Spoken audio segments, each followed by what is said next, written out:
Kumusta mga ka-Diskarte Chicks? Sana ay nasa maayos kayong kalagayan ngayon.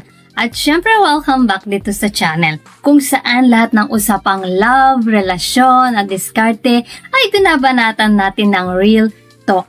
Ngayon, isang tanong na siguradong napaisip na rin kayo. Mas maganda ba talaga ang sex kapag forbidden? Bago ka mag-react, kalma lang. Hindi ito video na nag-encourage ng cheating. Ang goal natin dito ay maintindihan ang psychology ng thrill, temptation at kung bakit parang masarap ang bawal.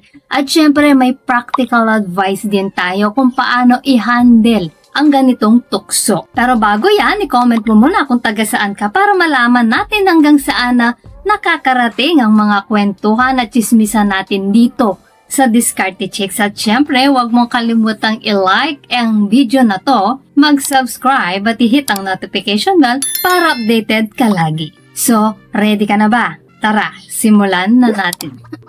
Number 1. Bakit masarap ang bawal? Narinig nyo na siguro yung kasabihan masarap ang bawal. Psychologically, ito ang tinatawag na forbidden fruit effect. Kapag alam mong hindi dapat, lalo kang na-excite.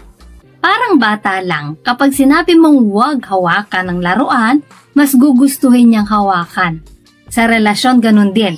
Yung simpleng off-limits ng tao, biglang nagiging kaakit-akit. Pero tanong ko, mga ka-Diskarte Chicks, na-experience mo na ba yung simpleng bawal lang? Like pagkikipag-chat sa ex na parang mas nakakakuryente kaysa sa normal. Next is the thrill of risk. Kapag may kaba, may takot, may chance na mahuli, tumataas ang adrenaline ng katawan. At kapag pinagsama mo ang adrenaline at intimacy, nagiging mas matindi ang experience. Kaya yung iba, nalululong sa thrill na parabang roller coaster ride. Pero tandaan, thrill lang yon. Hindi ibig sabihin mas malalim o mas totoo yung relasyon. So pangatlo, temptation at utak. Scientifically, temptation triggers the brain's reward system. Kapag ginawa mo ang isang bagay na bawal, naglalabas ng dopamine, yung pleasure chemical. Ito ang dahilan kung bakit parang mas addicting yung bawal.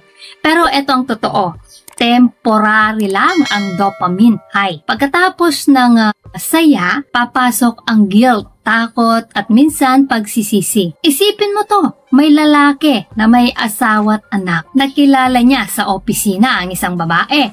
Laging nagbibiro, laging nagpaparamdam sa una. Resist siya. Pero habang tumatagal yung simpleng titig at biro, nagiging exciting. Hanggang sa dumating yung araw na bumigay siya. Oo, intense sa moment na yon. Pero pagkatapos, stress, guilt at takot na baka mahuli. Biglang nagtanong sa sarili, sulit ba yung thrill? Sandali lang mga ka-Diskarte Chicks, bago po tayo magpatuloy, nakapag-subscribe ka na ba? Baka naman, i-hit mo na ang subscribe button. Ngayon na, as in now na. Para mas marami pa tayong madiskarteng pag-uusapan sa susunod. So, pang-5 reality check tayo ka-Diskarte Chicks. So, mas maganda ba talaga kapag forbidden? Sa thrill, oo, pero sa kabuuan, hindi. Excitement lang ang dala ng bawal, pero hindi siya sustainable. Yung totoong satisfaction nanggagaling sa trust, honesty, at love sa partner mo. Yun ang hindi kayang pantayan ng kahit anong secret thrill. Ngayon, mga ka-Diskarte Chicks, eto ang ilang tips kung sakaling napupunta ka sa ganitong sitwasyon. Una, kilalanin ang tukso. Kapag alam mong may taong nagpaparamdam na pwedeng makasira ng relasyon, umiwas agad. Sabi nga, prevention is better than cure. Sa pangalawa, alalahanin ang consequences. Oo, masaya sa simula, pero isipin mo, kaya mo bang panindigan ang guilt, stress at posibleng masirang relasyon? So pangatlo, palakasin ang commitment. Kung committed ka sa partner mo, invest ka sa kanya.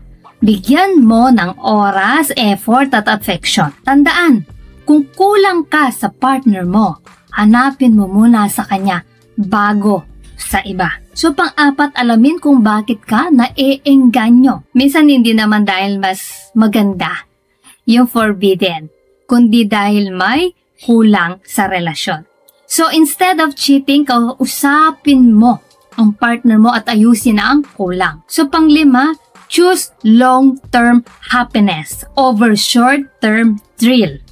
Laging isipin mas masarap matulog ng may peace of mind kaysa sa nagising ka na puno ng takot at pagsisisi. So mga ka-diskarte chicks, kayo ba? Naniniwala ba kayong mas masarap ang bawal? O mas pipiliin nyo yung security at peace of mind ng isang tapat na relasyon? Comment nyo nga yan sa baba. Gusto kong marinig ang side ninyo. So, ayan mga ka-diskarte chicks, sana ay may natutunan po kayo sa video natin ngayon.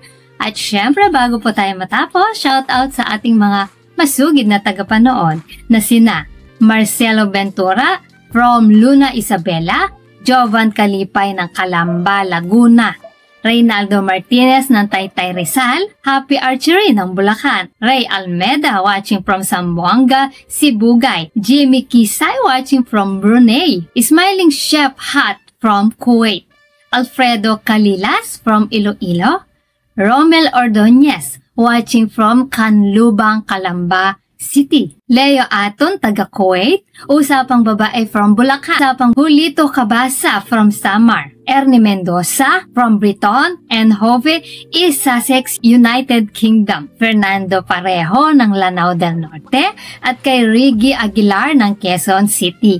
Guys, maraming salamat po sa suporta at panonood mga ka-diskarte chicks. Dahil po sa inyo patuloy at lalo akong ginaganahang gumawa ng mga content na makakatulong at makakaaliw sa lahat. Solid kayo!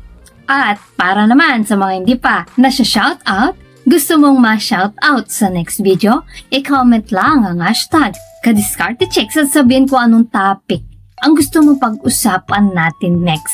Kung nagustuhan mo ang video na ito ay huwag kalimutang mag-like, mag-subscribe at i-share ito. Comment down below kung alin sa mga tips na to ang na-experience mo na. So guys, this is Diskarte Chicks, your love mentor na laging nandito para sa mga diskarteng pag-ibig. Kita-kits sa next video. Maraming salamat sa panonood. Ingat kayo palagi. Let's spread love.